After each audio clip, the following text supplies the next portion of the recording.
Welcome to Speak the Truth. It is Sunday, February 27th, 2022. My name is Gary Johnson, and we want to start off the show before we get into with Mr. Bell with LaTasha Ward, who's a Maryland delegate from the 24th District. She's our guest with us today. LaTasha was born Walter Reed Hospital in Washington, D.C. She was raised in Prince George's County. She's a lifelong resident of the 24th District, which is Landover, Cheverly, and Bowie, Maryland. She's a graduate of Fairmont Heights. I know some people who went to Fairmont Heights. And LaTasha is the current owner and CEO of Go Promote You, a promotional product and marketing consulting company that helps small minority businesses grow and succeed in today's economy. I'm going to stop there, LaTasha, and let you do the rest of it. In terms of what you're passionate about, and tell us about your campaign. Over to you, LaTasha Ward. Hello, everybody, and thank you for allowing me to, share a little bit about myself. Definitely LaTasha Ward. I'm a mother. I'm a business owner. I'm a community activist, and what I care about is people.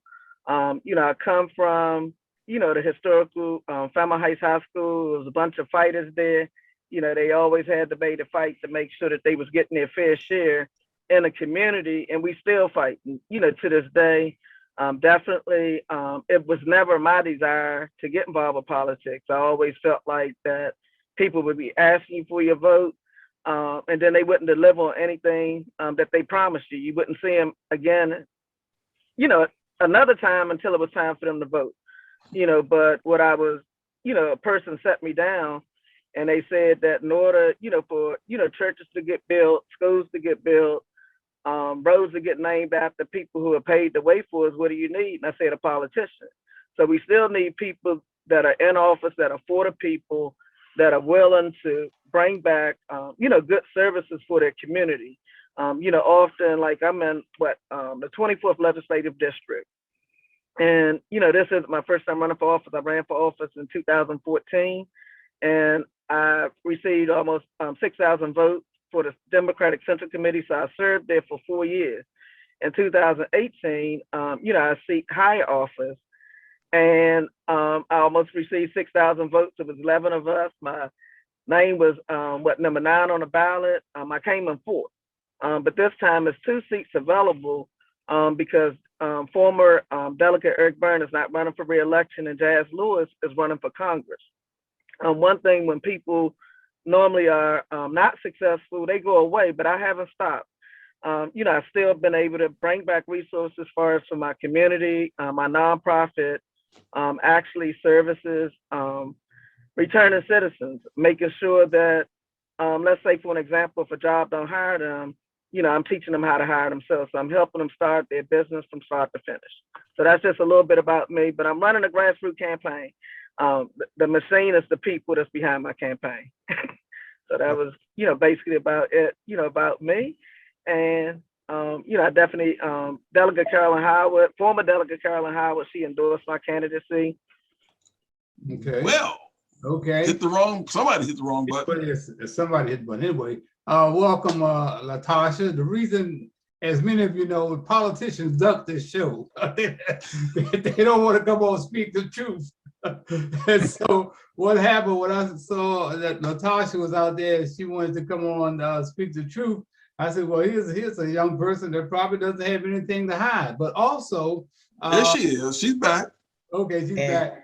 LaTasha, to me, there was a kind of sentimental thing there because she's running in the 24th District. The 24th District was once in control of my mentor and a guy that kind of looked over me as a little kid growing up in the same neighborhood, Decatur Trotter. Decatur Trotter went to Armstrong, outstanding football player at Armstrong, then went down to Virginia State and Petersburg, and of course came back and did a lot of work at Lawton and other facilities like that, and finally ran for office.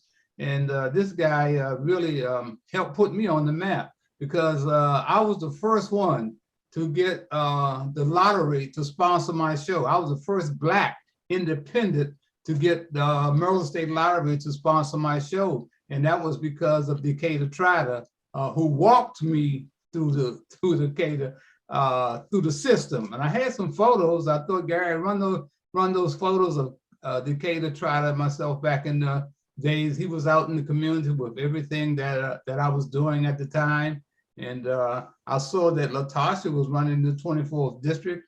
She's a graduate of Fairmont Heights. I'm a graduate of Fairmont Heights. V.I. Spenger on Easter and everywhere else. I ended up at Fairmont Heights my senior year to graduate because Coach Brown sent me out to Fairmont Heights and told the coaches, I don't want Harold to play anything but one sport and make him get the books. He is a player. And that's what they did. The teachers and the coaches looked over me and got me out of Fairmont Heights, man, and I was able to go on to college there. And so when I see somebody like LaTasha running, a new face, and that's what we need. We need some new blood, you know. I hope that the folks will get out and get behind her.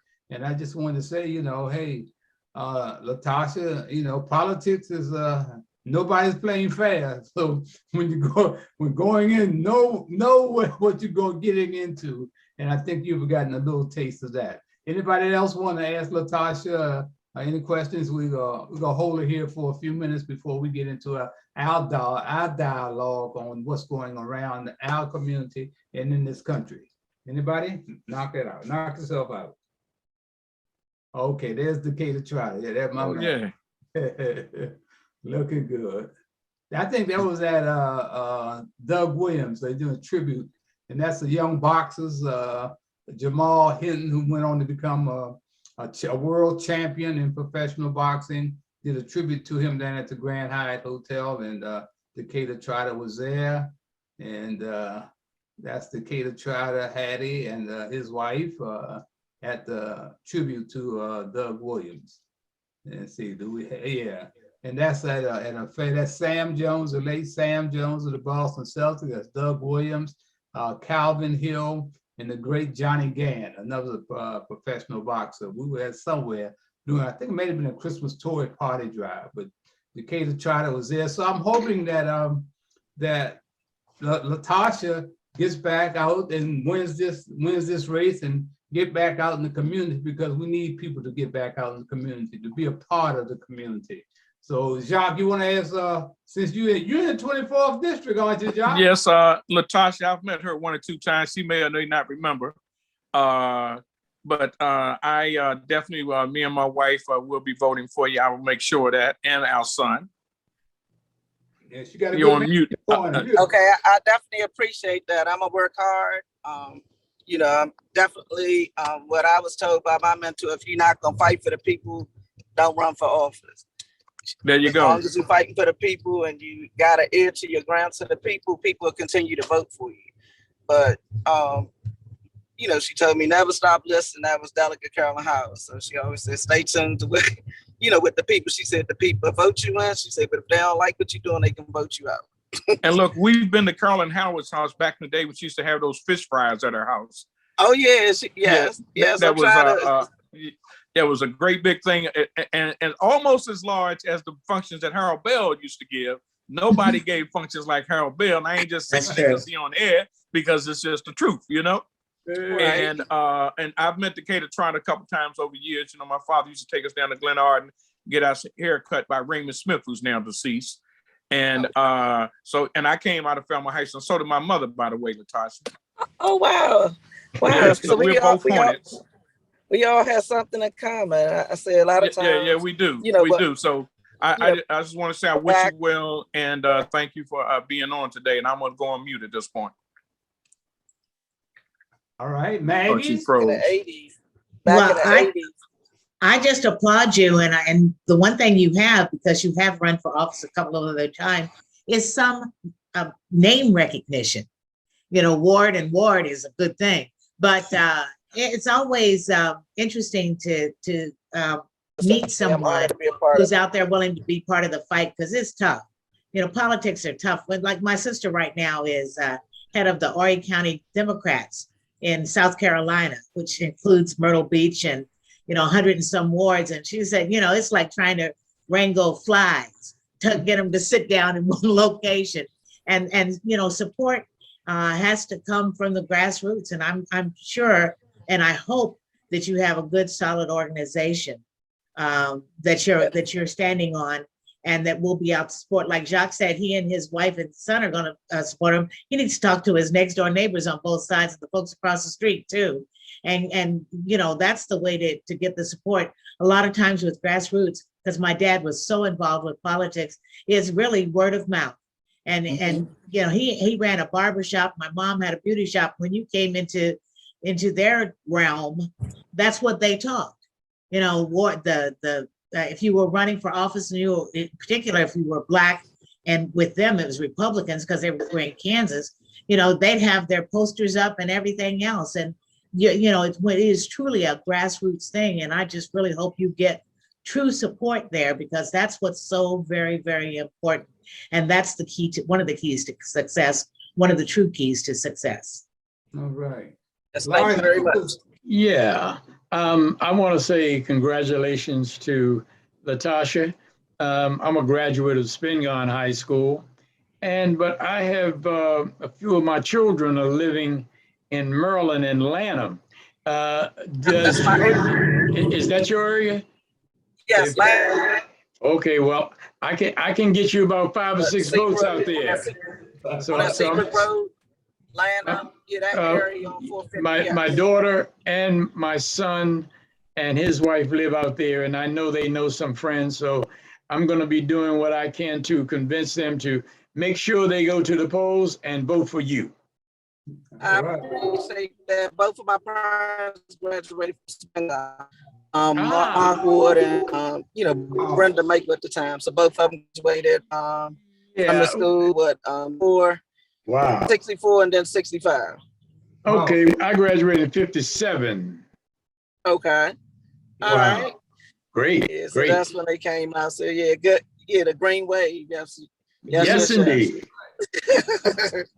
Okay, Gary, you got anything you want to put out in front for LaTasha to give her some hints? You guys, you've been out there in the political arena on many, many occasions.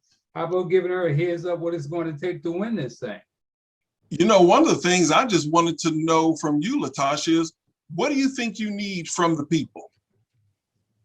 Well, I need but the obvious one is their vote, but what else? I need them to be engaged. You know, I plan on, you know, winning, but once I win, they can't stop participating in the process. Right. They pass, you still need people to be able to, you know, to voice their concern. To be me there by myself. Okay, so the race is not over when you get elected. Right. Well, right. Yeah, so they still have to stay involved. That's right. Yes, sir. LaTasha, we want to thank you for taking time out to be here on Speak the Truth, and we'll try to get behind you any kind of way that we can. It's good to hear that you know, Lawrence has some of his people, daughter, son in Lanham. That's a great block. And you got Jacques, who's known all over the country, not only in the community, all over the country. So that's good. I'm quite sure that his wife, you know, they can really help you get this thing going. Even though Maggie is out wherever that is out there, I have to go out in the country. I find a way, but Maggie knows plenty of people. I'm in Howard County, Harold. Yeah. Maggie knows little black people all over this area. So you got some people here in your corner, and anything that we can do to help you along, don't hesitate to call us. Okay. Yes, but I definitely appreciate the opportunity today to speak with you all, and definitely I look forward to following up with you all, you know, one-on-one, if that's possible. All right. Thank you, LaTasha. All right. Thank you. Have a blessed one. All right. Thank you. All right, gang. Let's move on into the big stuff then. That was great stuff to have a politician come on like LaTasha, and we'll see what we can do to support her. But there's some things that are going on in this world, man, that is really out of sight. And of course, we're talking about Putin and Russia using the bully pulpit to try to overrun Ukraine.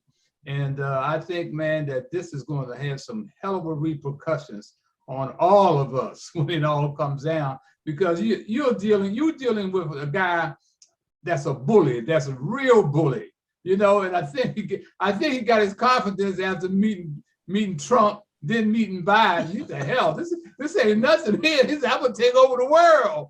And that's where it looks like that he's trying to do. And it's too bad, man, because you see these scenes on television, man, where lives are being taken. But what thing I like about this is Zelensky, the president of Ukraine, saying, I ain't going nowhere. Yeah, U.S. want to give him a free ride out. He said, I don't need no free ride out. I want to stay right here with my people. And that is so inspirational, but I'm scared, man, that this guy Putin, man, you know, he was going to take him out any way that he can. So this guy, the country, but everybody, the world should be getting behind Ukraine. I know all of you got something that you want to say about that, but this is a terrible situation that's going to come back and bite us in the butt if we don't do what we're supposed to do. Go ahead, anybody. Putin's an isolated bully, and that makes him more dangerous. That's right. That's right. That's what makes him more dangerous, because there's even some of his people, some of the Russian troops are starting to question, why are we doing this? Mm-hmm. Mm-hmm. It's just it's a power grab more than anything. But I think he's meeting a lot more resistance than he was expecting, which is something that I kind of said last week, because I listen to the BBC a lot, some of the other like foreign services, and these people are mad. You know, when grandmothers are in training on how to use a gun and they're not afraid to use it, then they're not going to lay over and die. And they've experienced strong democracy, which is what Putin is really. Now he's starting to threaten Norway and Switzerland. It's like, come on, how stupid are you? But that's how stupid he is. His power has gotten to his head, and he's barking up the wrong tree, because the Swiss in particular control a lot of money, and they will cut him. And you're starting to see that all through the EU, as well as, America. And they're starting to hit him where he can't have any power. And everybody says, oh, it's too late. Well, you know, you don't want to start doing something until he makes a move. Now he's made the move, and the stuff is starting to come down. But how they're hitting Ukraine is going in and, in a sense, blowing up some of their resources, which is oil, because they have a lot of refineries and stuff that sit on just inside the Ukraine. So Russia's coming in and blowing that up. But even the Russian troops are, like you were saying, Harold, are not happy about this. They think it's stupid.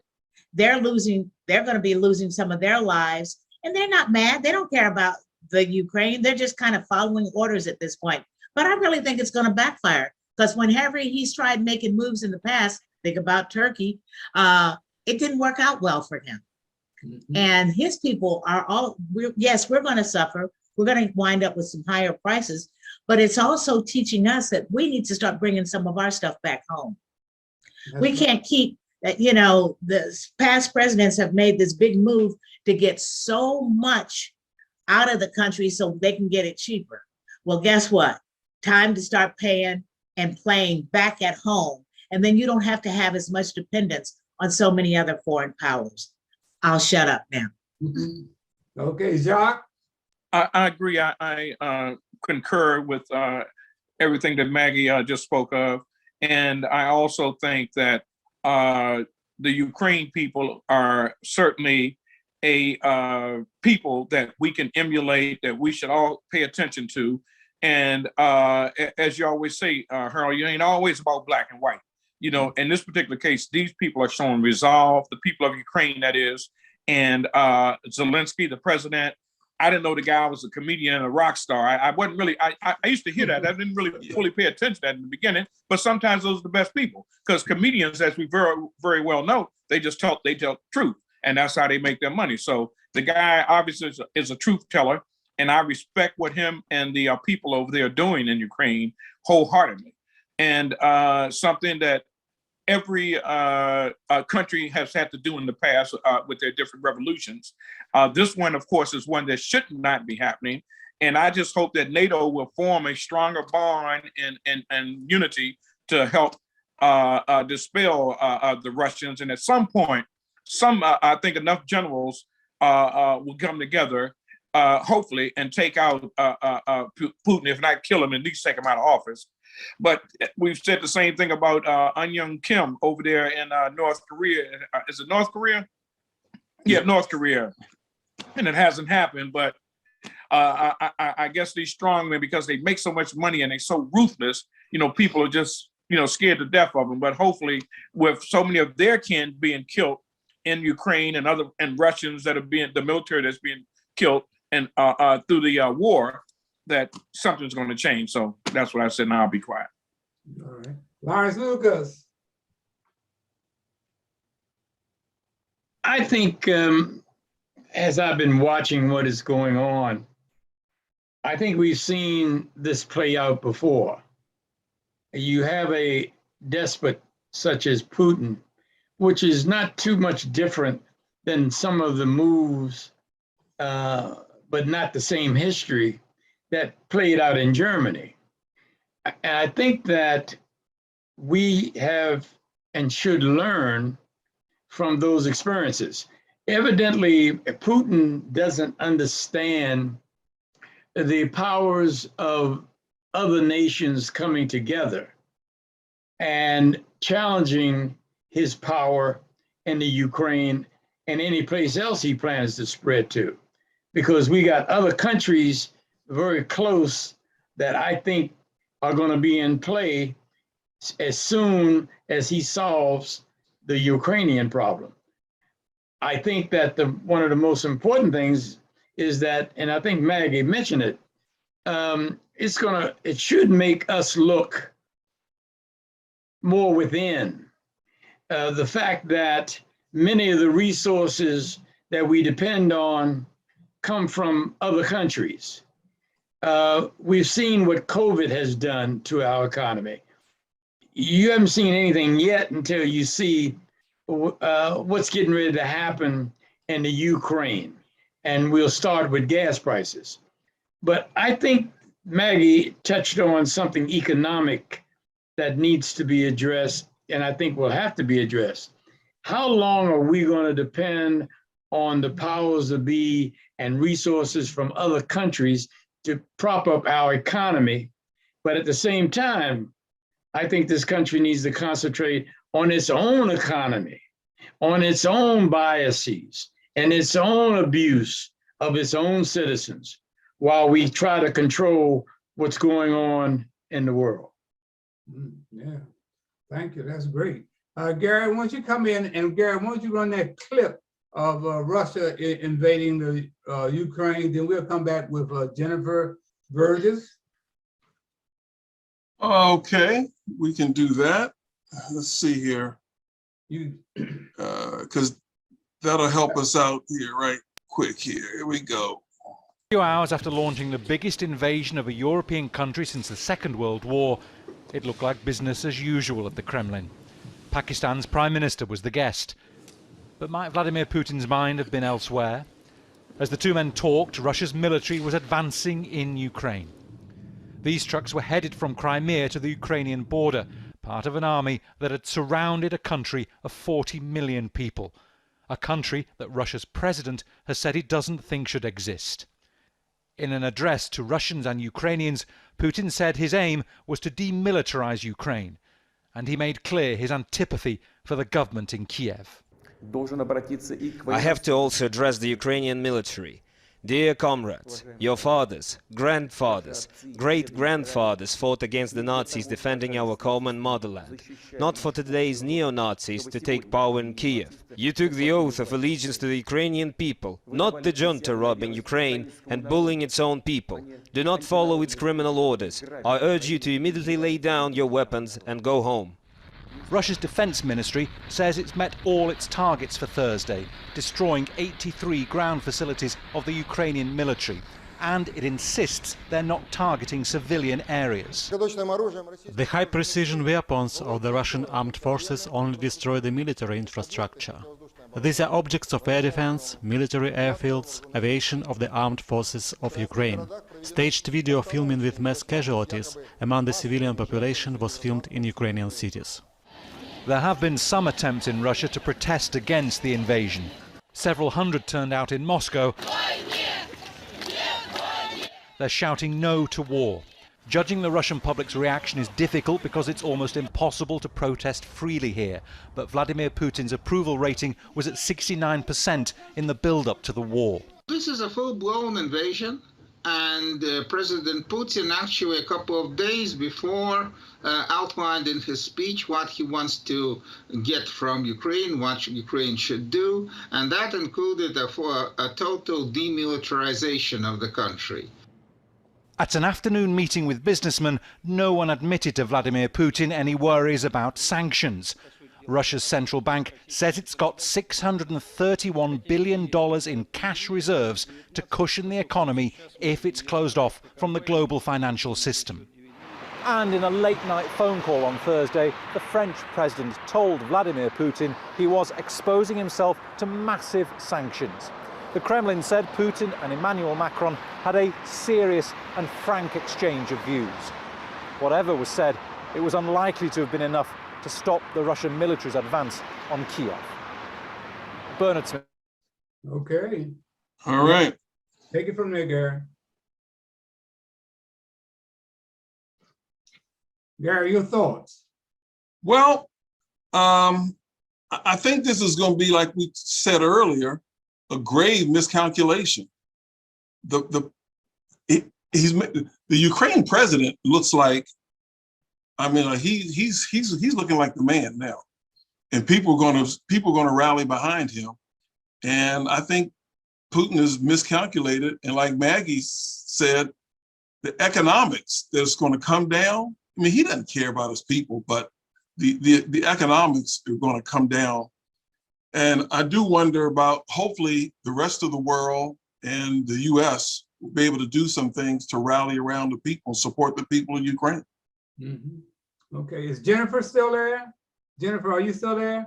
Well, she said she was only on to listen. I'd like to add one other thing. Go ahead, you know, Russia says, their business people say, oh, we've got $630 billion. But do you think all of it's in Russia?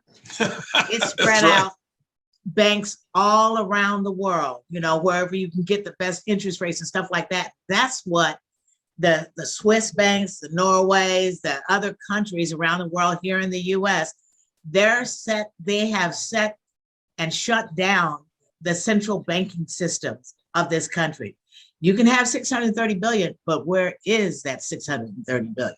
That's all I gotta add. Mm-hmm. That's scattered all over the place. You better believe that. So you know, I was looking at Putin in his body language. It wasn't very confident. It was not very confident at all. So I think he understands that he is in trouble. Let's move on to another big story. Is that Biden has kept a promise. Look like it, Lawrence. He kept a promise to somebody in nominating a Black woman for the Supreme Court. Can we run that? Can we run that video, Gary? Yeah, we've got something here. If we can get away from all these little commercials here. But yeah, hang on. We got this right here. He introduces the lady. Yeah, 1 second. I'm trying to get through the commercial. And let's go. Uh-oh, where's the sound? Here we go. And quote, currently serving on the U.S. Court of Appeals for the D.C. Circuit, she is one of our nation's brightest legal minds and will be an exceptional justice. The former public defender is the first Black woman to be nominated to the nation's highest court. Here with more is our very own Alexis Keenan, who's been following the story. Alexis, tell us a little bit more about the resume of Judge Brown Jackson. She's got a good one, as you might expect. Judge Jackson is 51 years old, and she's now serving as an appellate court judge for the D.C. Circuit. She was actually just confirmed for that post by the Senate in June, so she hasn't been serving in that position for very long. Now, if she's confirmed by the High Court, by the Senate for the High Court, she'll become the first Black woman to serve on the Supreme Court, as you said, and also the court's 6th woman to serve. Along with her bio, Jackson is a graduate of Harvard Law School, and she was a former clerk for retiring Justice Stephen Breyer, who she'll replace. So early in her career, she was a public defender. She also served as a federal district court judge in DC, and she also served in private practice and was a member of the US's Sentencing Commission. Now, if she's confirmed, her addition will not shift the dynamic of the court's 6-3 conservative majority, though there's some debate over whether she'll shift the liberal bloc further to the left or if she'll be more of a moderate. So in just more than an hour, we expect to hear from President Biden about his nomination of Judge Jackson. That will happen at the White House, and he's expected to deliver some remarks, and Judge Jackson is also expected to speak at that time, so we'll be watching for that. Now, it's important to note that the last time around in her nomination for this appellate court position, Judge Jackson did get votes from 3 Republican senators who nominated her and pushed her through to that position. That was Senators Lindsey Graham, Susan Collins, and Lisa Murkowski. Now, in the past, some of Judge Jackson's rulings have impacted corporate interests, but if we look at her track record on the DC Circuit Court, it's a little bit hard to predict and kind of handicap how she might be as a Supreme Court justice and where she might fall in that liberal spectrum, particularly just because it's been such a short time there. So there's a lot of debate about whether she would fall much farther to the left and perhaps be one of the most liberal justices on the court, or if she'd be more towards the center, more like a Justice Breyer who she'll be replacing. So we'll be watching those comments from President Biden as well as hopefully Judge Jackson at 2 o'clock Eastern time. Brian and Akiko? All right, Maggie, what do you think? Center, left, right? Which way? Which way? I think she's just going to be fair. Did you listen to her state when she spoke? She said, I got folks in high places. And by the way, I got a relative that's in jail for life. Wow. She said, I mean, really, you should go back. I'm sure it's on YouTube. And there's nothing you can say that she doesn't have a family member that's done it. Okay. And I think that we're going to get someone that we can be proud of. I hope Black folks will just shut up and let her go ahead. You know, this is a nominee. There's always going to be somebody that's going to find something wrong with her. But I think I have a very close friend whose wife was in her classes, and they've known each other for absolutely years. He's a New York Times bestselling author named Brad Meltzer. White man, got on Facebook and said glowing reports about this woman, said she's one of the nicest people he's ever met. She's even, she's fair.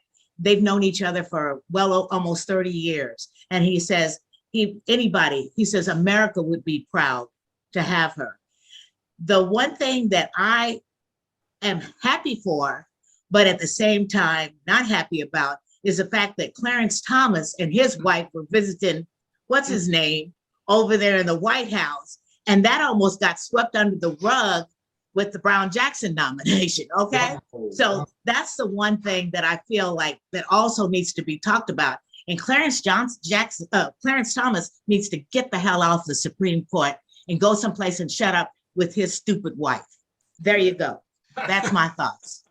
Okay, Lawrence Lucas, what's your thought?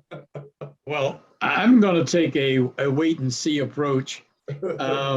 I've seen people come and go, and I think that she should get the same treatment that all the others. She can handle the scrutiny, and I think she's been in a place and been there long enough that whatever is thrown at her, I think she can handle.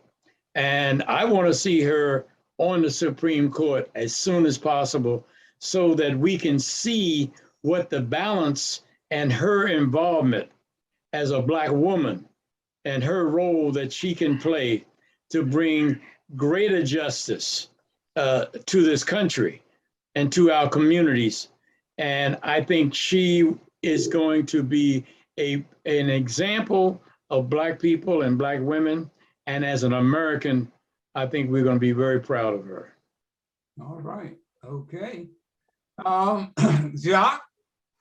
I beg to differ with Maggie and Lawrence respectfully. I don't think that she's going to be good for Black men. She's another one that Biden seems to always pick Black women that are married to white men. I think that says a lot about him. It says a lot about her. Black men, she's done very, very little, even though she was a federal public defender. And we all know how public defenders throw people in jail left and right over the years. Yes. So I don't really count that as a plus for her, in my opinion. Having been a convict myself, even though I hate to use that term, but that's what they call us back now. Back in the day, now they got these fancy names, returning citizens and this and that. But I still use the old school stuff. I didn't graduate from Falmouth Heights. I got my GED in the penitentiary in Hagerstown. So I think a little bit differently. And I strongly feel that she's intelligent. I will say that. She's articulate. I love the way she wears her hair, because my wife wears her hair the same way. And I know you're not supposed to say that about intelligent Black woman, but I said it anyway. But girlfriend Ketanji is not going to be looking out for Black males in her ruling, so you can forget that. Okay. Gary, I got 30 years. It's been almost 30 years since Thurgood Marshall left us, and what I did, I called my friend Judge Luke C. Moore, the D.C. Superior Court, and I was saying, who can we get to replace Thurgood Marshall? And we had lost another jurist too from Howard University, and I had Luke on, and I wanted Gary to play a part of that interview that I did with the great Judge Luke Moore. The women, that they feel that their rights are being heard at the highest court level. Right. We're talking to Judge Luke Moore, senior judge at the D.C. Superior Court, and talking, of course, about the loss of two great lawyers, people who fought and put their lives on the line. Of course, Herb Reed and, of course, Justice Thurgood Marshall. You know, one of the things that reporters asked Thurgood Marshall in the press conference yesterday about somebody replacing him, should there be another Black, I think his answer was, just find somebody who's qualified. I think what he really was saying, Luke, find somebody who's sensitive to the issues of minorities and the man on the lower the totem pole. The key word, you gave the operative term, as you always do. That's the word. A person who is sensitive, a person who understands the issues, a person who is willing to take a stand on what some persons call controversial issues. They're not really controversial at all. They're really human issues. And persons who are willing to take a strong stand on them and be fair about it. And this is what he was saying, and I believe that person is out there. I believe that there are some persons out there who can do that. They may not be another Thurgood Marshall as such, because he was unique. He was unique in and given his own background and how he had struggled and fought, and then having the opportunity to represent the NAACP Legal Defense Fund before the court on which he later came to sit himself. That's a unique path. You can't find that again. But there are persons out there who are sensitive to the various causes that come to that court. And you know, when the Supreme Court speaks, it speaks not just for the litigants that are before it, it speaks for the nation. It sets policy, legal policy for the nation. That's what that court does, and that's why it's so important to have sensitive persons on the court, and I believe the president is aware of that.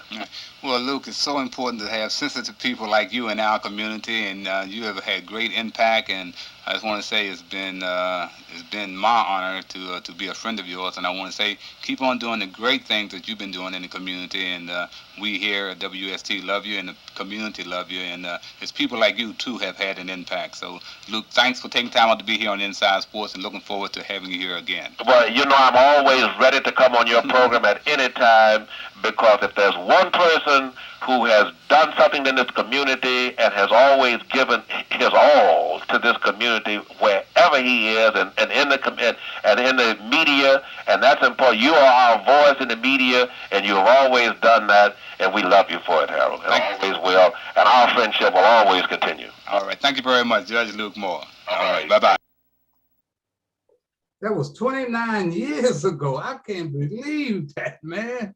29 years ago that we lost Thurgood Marshall, and back then we was trying to figure out who was going to replace Thurgood Marshall. And did we get Clarence Thomas behind that?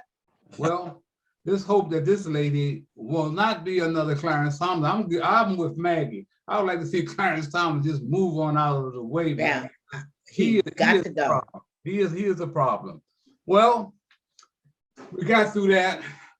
I want to say this past week, I went over to attend the CIAA, this celebrity of black colleges and black basketball, returned to Baltimore, really, returned to Morgan. But who really returned was my coach, Big House Gaines, who played ball at Morgan, was a chemistry major. He was smart. He was smart. And he was an All-American at Morgan. And I had not been back to the CIAA since Big House died in 2000. Man, I think it was 2006, somewhere around there. I had not been back. And it was down Charlotte, then they moved to Raleigh, then they went back to Charlotte. But now they have come to on the East Coast. And I went over there thinking I'm going over there to see the game, and I might run into some of the alumni and stuff over there. But I end up, man, at this financial seminar at the Four Seasons Hotel with Mark Clark. I rode there with Mark Clark. And I'm telling you, it was such a great experience, and it inspired me that there were so many great Black people who were doing great things in Baltimore. I mean, young Black people. I mean, people my age. I mean, they were doing great things. This is what we never hear about it. They take us on the seedy side of Baltimore and report all the murders. That's what they do. And here I'm in a room full of great Black people, man. I mean, the young lady, Zach, and I can't think of the lady's name, but Mark Clark was the host of the seminar, man. And it was fantastic, man. I left there, I told Mark, I don't care if Winston-Salem win another game or anything, but to be among great Black people like this. They had a young lady, 15 years old. She had some kind of rash on her face. She was 15. They couldn't find out anything to get that rash off her face. So her mother, the two of them went down in the basement and they put this thing together, right? Some kind of lotion, and they took it on Shark Tank. And Mark Cuban gave her $400,000. I saw that. That was great. Yeah, she is now a millionaire at 18 years old, and she was up there on the panel, man. It was fantastic. Harold Ford, the former congressman, I remember his daddy. He was up there. Man, they had some great people, man. And you say, man, why is it that we don't know about these kind of people? I told him, I said, look, I'm a native Washingtonian. I'm living in PG County. When we see the news, all we see is the bad things going on in Baltimore. Here, a room full of great people who are doing a lot of great things, man, in our community, and that we don't hear about. So I just wanted to run that by you, because that's what we need to be doing in PG County. That was what we need to be doing in Washington, D.C. Maybe it's happening. They just don't want Harold Bell there, but maybe it's happening, but not like it was happening in Baltimore. Anybody want to add to that? Well, I just think that teaching financial literacy and teaching people about the value of money as young as you can pays dividends. I remember when I was a kid, my mother used to take birthday money and make me take it. She walked me up to Suburban Trust Bank on Blair Road, I had to walk up there. She made me go up to the counter, and I had to reach up there with my little passbook savings account and take my money. And my mother used to always tell me, if you ever want to be financially secure, start paying yourself first. Right now, you cut that grass, you cut the neighbor's grass, take some of that money and pay yourself first. And so I think that's something that we don't do, because a lot of people, and I can name any age, they don't know how to respect money. Look at all these lottery winners that go broke, or people that just have a lot of money dumped on them. They don't know, or don't even talk about athletes. Athletes gone broke. Oh my goodness. I just saw a thing today. This brother, he hit the lottery twice for $10 million. He hit the lottery twice for $10 million, man. Can you imagine that, man? That is fantastic. Anybody else? Come on in, Maggie or Jacques. Or well, I was raised the way Gary was. You know, that's like you always pay yourself first. I can remember we'd get, back then, as you get $5 for your birthday gift. And my parents would make us put $250 of it in the Leavenworth Savings and Loan, okay? Leavenworth Mutual Savings and Loan. And so, it was always that emphasis because they were independent business people. My dad had been in the Army, so he always had that Army pay, but he owned his own barbershop. And my mom owned her own beauty shop. And my dad's barbershop had an apartment in the back, so that was extra income.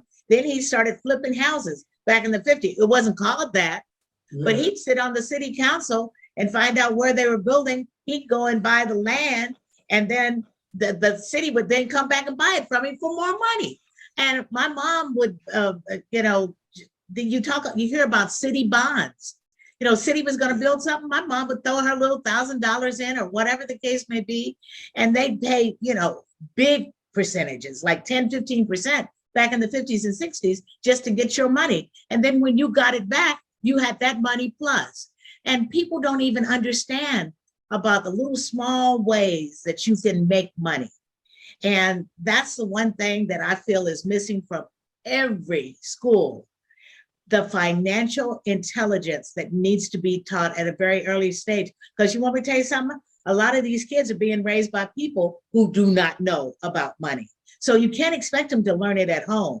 I think God learned it at home, but there's a whole bunch of people that don't. So that's something else that needs to be taught in school on a regular basis. That's it. Gary, Jacques, as a businessman, you like to add something on to that? You have been in yes, I think that when you're in business, of course, you have to learn to save money. You can't just spend it, as the other speakers have said today. That's always important to put some to the side. In my case, because I own everything jointly with my wife, and neither one of us are going anywhere, we share together. I always say, if she leave, I'm going right with her. I'm getting the key to wherever you go, girl.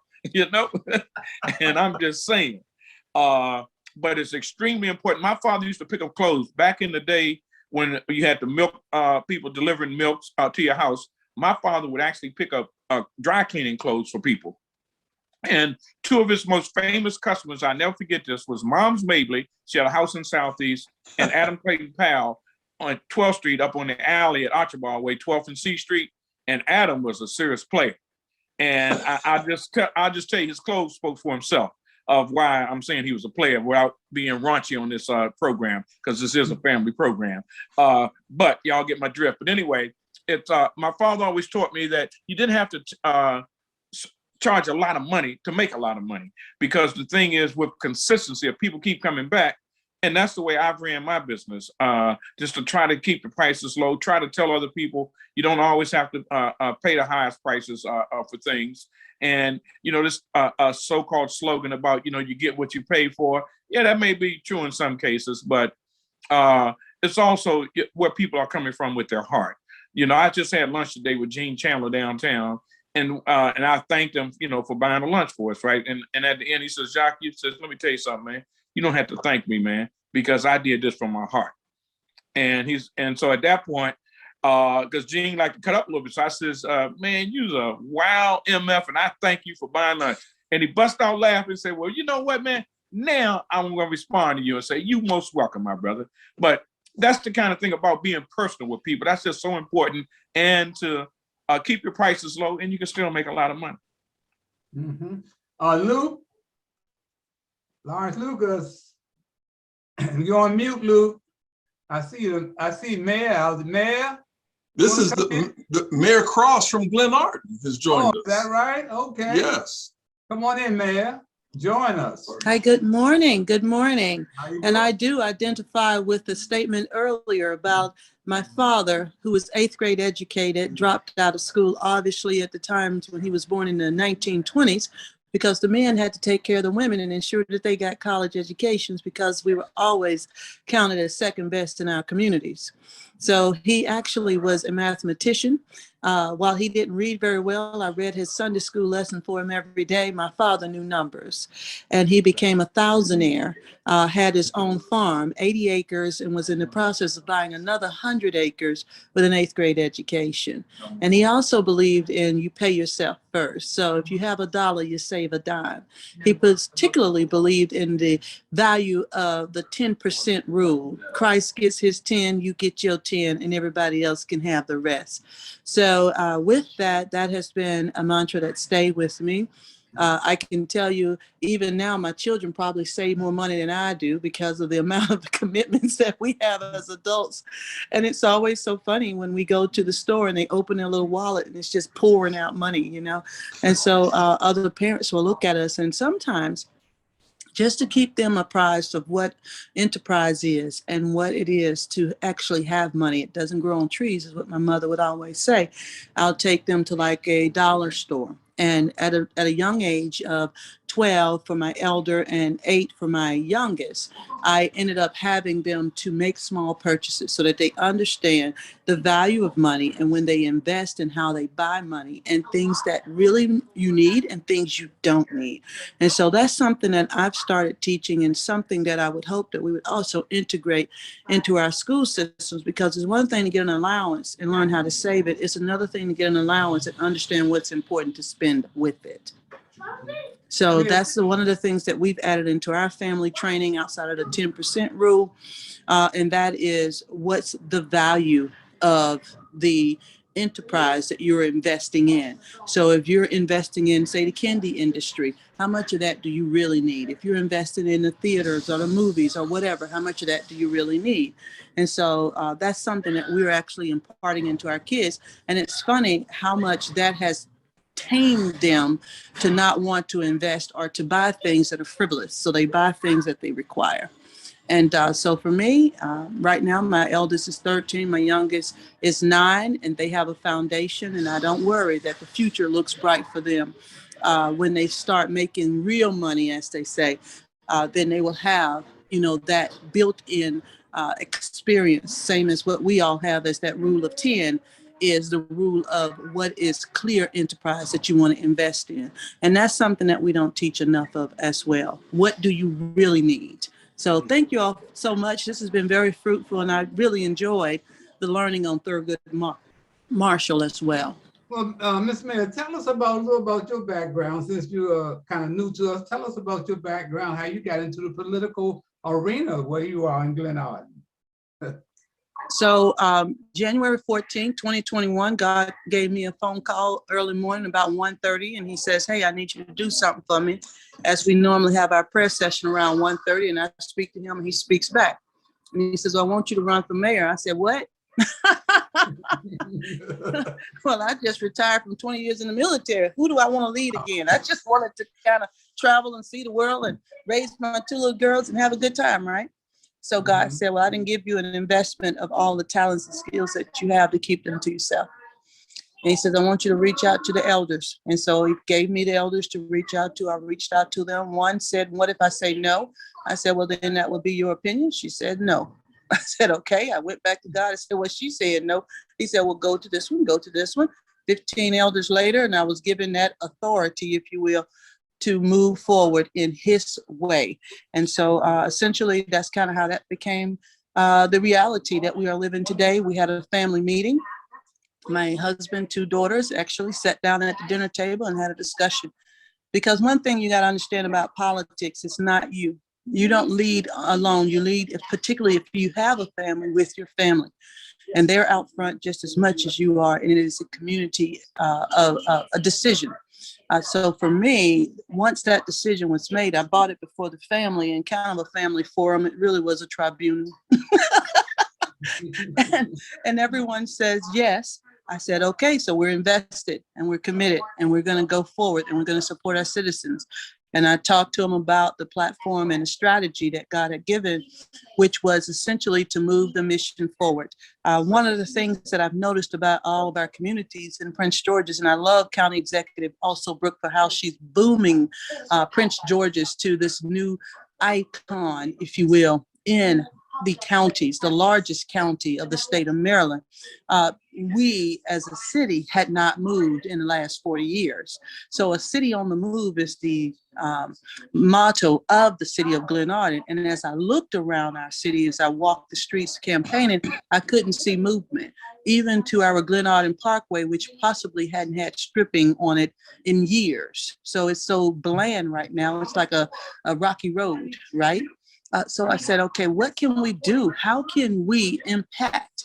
So from political science to intelligence to program management to planning, joint planning, 27 countries traveled, international relations masters, political science undergrad. Then God showed me that I had everything I needed to help the city understand how to move forward. And inside of that was to understand that our youth, our disenfranchised youth, were bored, didn't have anything that the seniors were giving them, the elders were giving them. So I grew up in Mississippi on a farm, as I stated, 80 acres. We still have 10 acres there because that's what my 8th grade educated father left every child, 10 acres in Mississippi. Okay. What we don't have is county fairs. What we didn't have was the Amish market. What we don't have is a parade down the street anymore. Now, I heard that we did boxcar racing in the past. And I said, well, where's my boxcar? My child can build things. Do you know what boxcar racing means? That means you're a mechanical engineer. That means you're a civil engineer if you learn how to float a boat down the waterway. So these are things that, are excellence in our community that I think in Black communities is dwindling away. And many of us have started the journey of math and science and pushing math and science to those more technical skill sets because, well, God bless us, that's the wave of the future. When a kindergarten got put on a laptop in 2019, I think all of us needs to wake up because technology is where the world will go. And in the next century, those that are ages 12 will have to retire us and we have to give them more.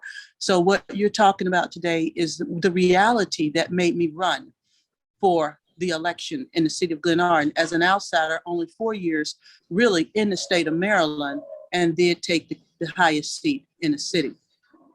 Because we had a passion and a desire to not just to grow the city on the move mission, but to in moving the mission forward, take the city through the districts, through the counties, and next to the state. Because Glenarden, when 1911, 2 families across the railroad track, when at that time the N-word was given to all of us that came out of the services, all of us that moved to this area that could not live in Washington or Annapolis were told all of the N-words were living in Glenarden. 2 families did create Glenarden in 1911 when it wasn't popular to be our color. So with that being said, we have always been an icon, something to be reckoned with, a turnkey, a city on the move, a city that did in 1939 became the 3rd most affluent Black community in the state of Maryland. And that really hasn't changed with the incorporation of Woodmore Town Center at Glenarden. We still possess some of the most richest African Americans in this county. And yet the city itself had not moved. So if you ask me how I got to my journey, I opened my eyes and saw how what God had given me in 20 years of military experience, 15 plus years additional of corporate life, living, training in educational world, 35 years, then we have to give back. We must put something back onto the ground.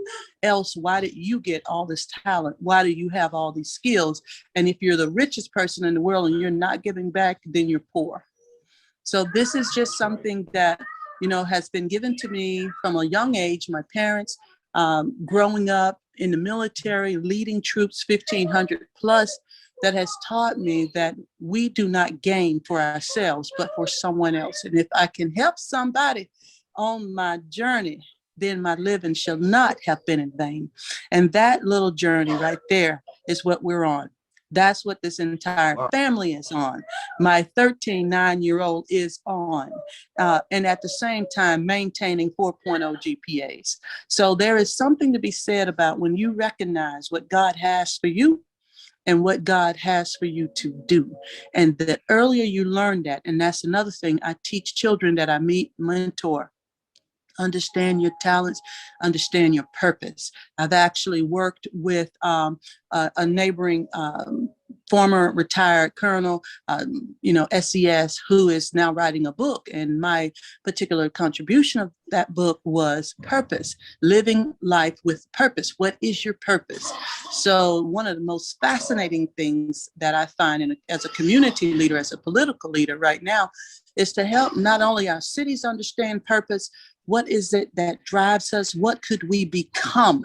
Like the city of Glenarden, sitting on the cusp of Largo, where we just opened the most expansive regional medical center, University of Maryland, supported.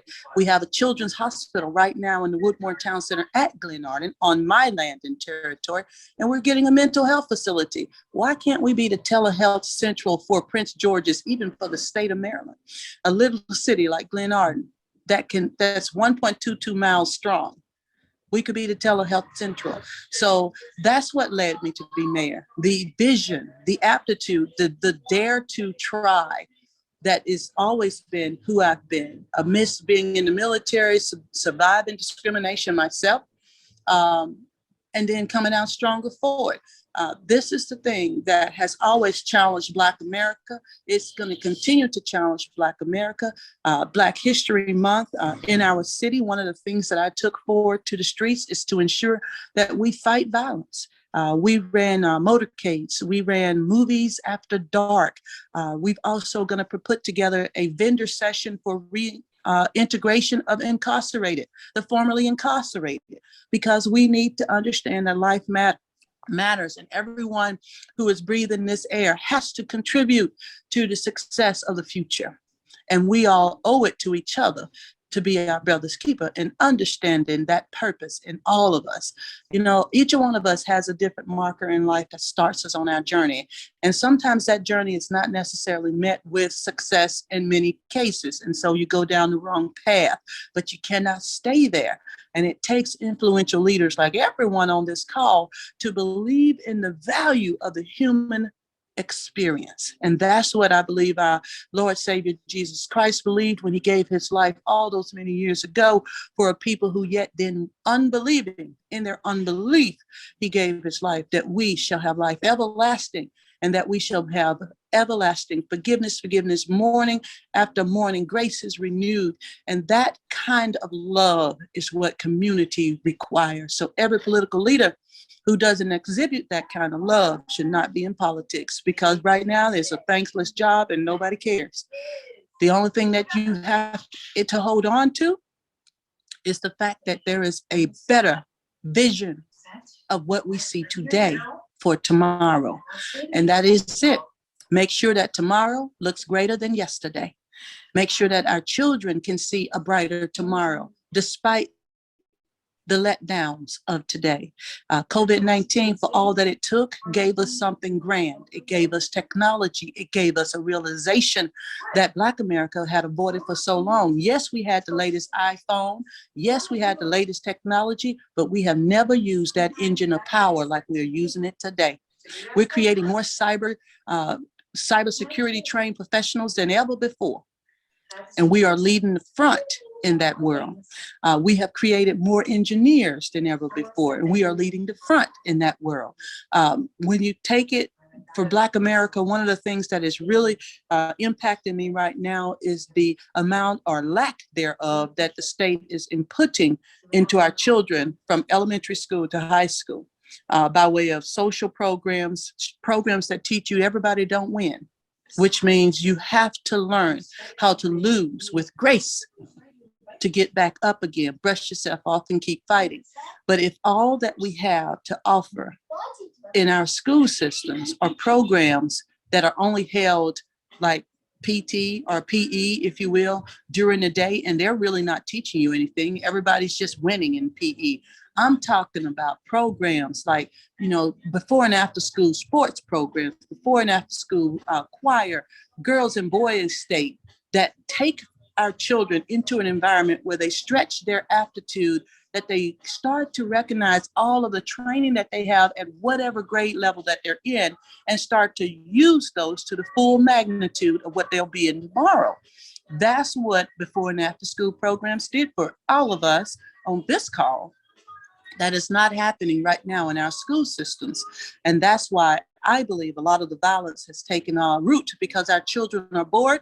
We have not given them programs to entertain them. And then when we do, it's only for a short spell, and then someone else has to take up the gamut. So it is very important that that investment in the human experience expands. So our seniors is my last point, and then I'm going to yield the floor back. I don't want to take up all your time, is to retire strong demands that we suffer long. Okay. Our seniors have had the most powerful journey experience. And growing up for me in the South, in the country, we always had campsite fire talks. And one of the beautiful things about that is to understand where you've been, to understand where you're going. You got to understand where you've been. And I may not have been there, but I have seen the promised land too, right? So for each of us that live through various experiences, you got to understand there is no experience under the sun that hasn't already been lived by one. And the more we talk, the more we entertain our seniors, the more we provide for them Social Security, preservation of healthcare, lowering the cost of medical medicines and Medicaid, and all of that. We have a lot of work to do to ensure that that energy that is required in our communities right now, you shouldn't be still working at 80. I know Nancy Pelosi probably loves it, but many of us are still working at 80. I mean, there are things that, I think that there is a moment where you have to lay it down, and people like the youth that are coming up have to be trained to come forward. And so one of the pushes that I have is youth and senior integrations, fireside talks, if you will, where the youth who are inquisitive, they ask the questions, but nobody's listening and nobody's sitting and talking. So it is time for us to consider that. And not only that, but to make sure that in this technology age, there's a lot that the youth know that they can train us all. So it's a partnership, building a partnership between the four generations, Generation X, next, our baby boomers, and our citizens that were coming through the World War times. That is a critical need right now across every community, is to learn how to bridge that gap. How do we talk to each other? How do we interface with each other? You're not just a young whippersnapper, but you've got worth and value that each new or older generation needs in society. Make the youth today impact yesterday, and yesterday impart in today, so that they can strive for tomorrow. And it's so important that we all as a community work as a team. And that's what I have become for my city, across this district, across this county, is a team mate, a team worker. None of us are doing this alone. Little cities that think, oh, I just have my borders, are mistaken. We're not borderless. We're not bordered anymore. We are borderless. And often as being mayor, and I see, high-speed chases come out of DC, through 3 other states and cities into Glenarden, where they're either apprehended or they go on up further. That tells me that if we all don't learn to partnership together, we're going to fail together. And it is so important that we learn that partnership must take the forefront in Black America today. Stop fighting each other, build each other up. One of the most stressful times in this county is during election season. But I will say that this election season seems to be a little less stressful because of people like me who have come into the forefront. We are done with the nonsense. If you win, if I win, if we win, that's how it goes, because someone's got to win and someone's going to lose. Otherwise, you can't put your name on the roster and expect you're the winner. So whatever it takes at the end game, we all still are required to be a participant in what we will call the future that we are laying down for 2-3 generations ahead. And that's it. I work for 2-3 generations ahead. I work for the now, the then, the present, the future, and the extended future. Because if we don't lay the foundation, then who will? God is depending on us to be angels amongst us. We are the angels. We are the new prophets. We are the new ministers of the gospel. And we have to take that to the ground. We have to take it as far as we can. And it's not just now one set that gets to do it. It's incumbent upon us all to take ownership and lead from the front. I thank you so much, sir. Well, you're a little city with a big voice. That's what you are. A little city with a big voice. And you're welcome to come back here anytime. We're running out of time, but I want to go to each person because we give each other a minute as we head out the program. And I want to start out with Jacques. Let's start with you, Jacques. Well, I'd like to say that there are a lot of intelligent, articulate Black folks that are amongst us, and that we got to try to keep doing what we can to make things better in this world. And certainly I live in PG County. I refuse to say Prince George's County. I'm only saying it because, we have the politician, but normally I don't say that until the corruption stops and we get above the second from the bottom of school education. And I've heard everything that you had to say, Mayor Cross. So, I appreciate, what you're doing, but we still have a long way to go, but we've also come a long way.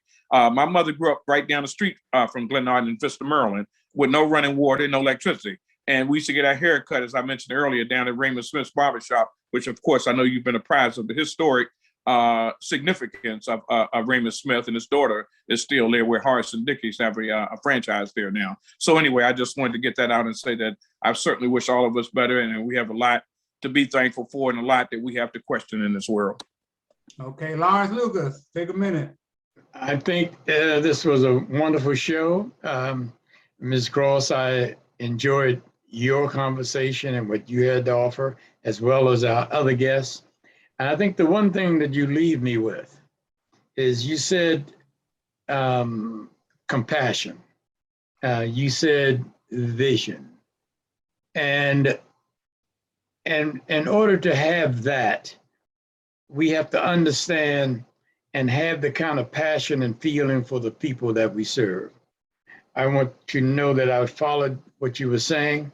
And the one thing that you said that really sticks with me, we all need to have a purpose. And it's quite obvious in your dialogue and your conversation and what you do. It's quite obvious you have a clear understanding and a clear purpose.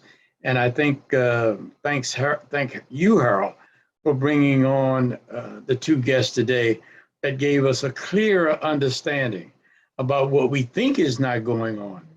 But your guest has told us differently. Thank you very much, Ms. Cross, and I thank you, Harold Bell, as well as our other panelists. Thank you. Maggie? First of all, Ms. Cross, amen. That's the way I feel about much of what you said. And I after today, talking to Ms. Ward and also to Ms. Cross, it's like I'm hopeful because the Black women are rolling in the right road and going down, not just on one side or the other, but they're trying to take everybody else with them, thinking positive, because that's the only way we're going to do it. And this is two prime examples of women who are ready to make the move and are also in the process of doing something. As far as for the Ukraine, I'm praying for everybody there. And I'm hoping the rest of the world continues to wake up to that. And of course, as Jacques said, our Black crime has to be gotten rid of. We were all raised with respecting who your next door neighbor was, not trying to shoot him. are not trying to stab them and looking out for each other. And that sense of community has to come back. And I just enjoyed the conversation very much. And look, Lawrence, I wish you so much good luck with the farmers, because growing up in Leavenworth, Kansas, I knew a lot of farmers, and I knew a lot of Black farmers. That's where we used to get our eggs from. We used to get our meat from those farmers. And you know, they're all gone. That land's now gone to developers. But I would love to see that land stay there, and I'm wishing the best for them too, because you know, I'm a country girl at heart. Thank you. It's time to get out of here. I just want to say thank you to everybody and as I always say, you cannot soar with eagles if you're hanging out with chickens. And we don't have no chickens here. Oh, no. Speak the truth. Gary Johnson, take it, Gary. As I listened to Mayor Cross, there are 5 components that just struck with me. And these 5 components together makes her who she is. And that is your family background and roots, your education, your military experience, your spiritual base, and your common sense approach. Those 5 things, because like Maggie, as I was listening to you, and I'm like, man, she is a politician. She can roll this thing out. I was like, part amen and part yes. This is making a lot of sense. So I'm behind you, and I think we need more like you. Come back anytime, Mayor Cross. And that's it. Until next Sunday at the same time, I'm Harold Bell. You can color me gone. Be safe, everybody. We're out. Thank you so much. Have a great week. Continued blessings.